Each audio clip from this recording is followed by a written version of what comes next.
Okay, it's time for Christmas lunch, and because we're still dicking around with all of our presents, probably won't have time to make anything elaborate. So how about we go with a hot beef and cheddar sandwich with some French fries?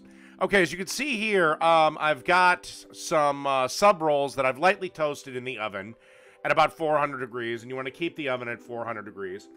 Now, I am going to have to apologize. The cooking footage is going to jump around like crazy because this is where my camera started to die due to the lack of battery power and my dumbass not knowing what to do.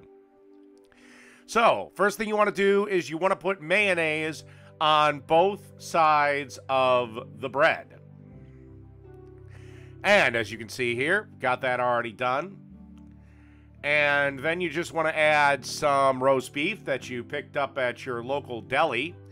Any deli of any decently sized supermarket should have this.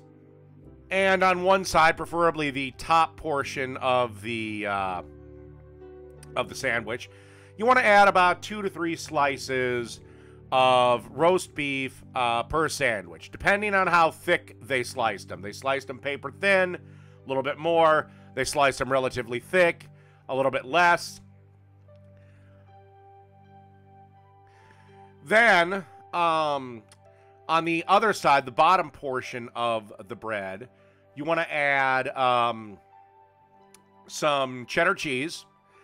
Could be mild, could be sharp. Really, it's completely up to you. And then you want to also add some cooked bacon. Some cooked peppered bacon, to be specific.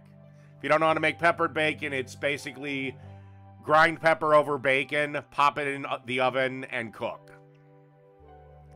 And obviously pop these sandwiches in the oven for about 5 minutes. And this is what you should be looking at.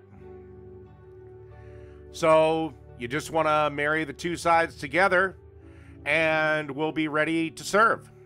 All right, and serve with some French fries we made up and seasoned with salt and pepper. And that's it for Christmas lunch. A hot beef and cheddar sandwich with French fries. Done. Quick, easy, and it'll let you get right back to the presents.